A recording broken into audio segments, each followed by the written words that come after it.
ছোটোবেলা থেকেই বিএনপির সাথে আমার সম্পৃক্ত। বিশেষ করে আমি ঢাকা বিশ্ববিদ্যালয়ে পড়ি, তখন থেকে এটার ব্যাপারে বেশি সম্পৃক্ত হয়।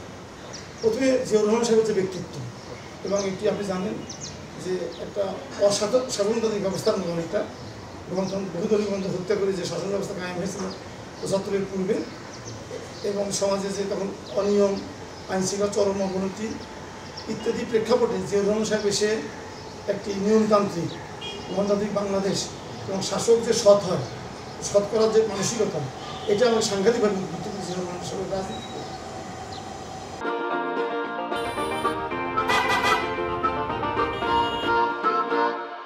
প্রথমত রাজনীতির ব্যাপারে আমার পারিবারিক ঐতিহ্য আছে। এছাড়াও আমি আমার এক পরিবারে বড় হয়েছি, যেখানে আমাদের গ্রহণযোগ্যতার কারণে আমি যখন ক্লাস 8-এ পড়তাম তখন থেকে লাগে সালিশ করতাম এবং এখনও মাঝে মধ্যে সালিশ করি। এই যে জনসম্পৃক্ততা, এটা এবং এছাড়া একটা অবহেলিত জেলা গাইবান্ধা, এটা উন্নয়নের জন্য আমি মনে করি যে ভূমিকা রাখার সুযোগ আছে রাজনীতিভাবে। এই সুযোগটাকে আমি কাজে লাগাতে চাই, এটা মূলত কারণ।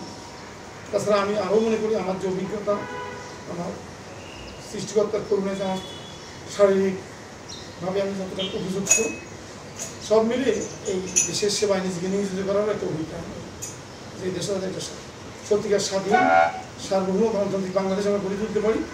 এ ব্যাপারে রাজনৈতিক অঙ্গনে আমি মনে করি আমি দক্ষতার সাথে কাজ করতে পারি। আমি মাঠের রাজনীতিতে প্রত্যক্ষভাবে ইনভলভ না হলেও পরোক্ষভাবে ব্যাপকভাবে ইনভলভ ছিলাম। যেমন আমি এলাকার খোঁজখবর সংযোগ করতাম, আমাদের ব্যাপক পরিস্থিতি। এছাড়া আমাদের উপজেলায় আমাদের 4-5 হাজারের বেশি অধিক আত্মীয় পরিবার আছে, কারণ আমাদের বংশ অনেক বড় এবং আমাদের আত্মীয়তার সংখ্যা, শুভাকাঙ্ক্ষীর সংখ্যা, আমি যে গভর্নমেন্ট স্কুলে পড়তাম এটা শহরের সাথে কানেক্টিভিটি সব মিলিয়ে ব্যাপক সংযোগ ছিল এবং এটা আরও অনেক বেশি বৃদ্ধি পেয়েছে।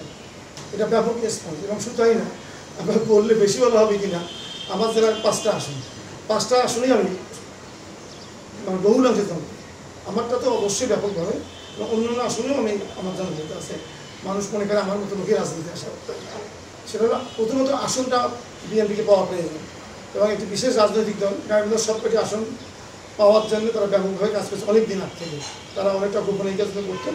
এটা এই 5ই আগস্টের সরকার পরিবর্তনের পর তারা মানে আরও মানে বহুলাংশে মানে ব্যাপক গ্রাম ভিত্তিক, এলাকা ভিত্তিক, মহল্লা ভিত্তিক এই কাজগুলো শুরু করছে। এখানে আমি মনে করি জনপ্রিয়তার মানদণ্ড এটা আমি সবচেয়ে উপযুক্ত প্রার্থী। এটা পার্টি একটা বৃহত্তম দল বাংলাদেশের। এই নমিনেশন দেওয়ার অনেকগুলো আমার এবং আমার অনেক ভালো ধারণা যে অনেক কিছু যাচাই বাছাইয়ের মাধ্যমে দিবেন। সেই ক্ষেত্রে আমি প্রত্যাশা করি সেই বিবেচনায় আমি নমিনেশন পাবো না। সাম্প্রতিক সময় আমার সঙ্গে কথা হবে বা ভাবতে চাই আমি দলের যেহেতু কাজ করি, দলের আদর্শের প্রতি আমি অনুভূত। মানুষ মনে করে যে আমি সৎ, যোগ্য এবং গাইবান্ধার পরিবর্তন যে উন্নয়নের দিক থেকে শিক্ষার মান উন্নয়নের জন্য এবং একটা উন্নত গাইবান্ধা ছিলাম। আপনি শুনলে আপনি নিশ্চয় কথা জানেন যে অনেকে দুষ্টামি করে গাইবান্ধা মফিজ জেলা বলে, পশ্চাৎপদ জেলা বলে, পেছনে পড়া জেলা বলে। আমি এই বদনাম থেকে গাইবান্ধাকে ইনশাআল্লাহ এটা যে উন্নত জেলা, বাংলাদেশের প্রেক্ষাপটে যে উন্নত জেলা, সেটা রূপান্তরের জন্য আমি মনে করি যে অগ্রযাত্রা ইতিমধ্যে শুরু হয়েছে এবং মানুষের উপর আস্থা রাখছে। এছাড়া আমাদের যে ঐতিহ্যগতভাবে আমাদের যেটা পরিস্থিতি, সেটা ভালো মানুষের, সৎ মানুষের, এবং এটা সাংঘাতিকভাবে প্রভাব বিস্তার করছে আমার এই জনসংযোগে এবং মানুষের প্রতি যে আমার মানুষের যে আমাদের আগ্রহ, সেটার ক্ষেত্রে।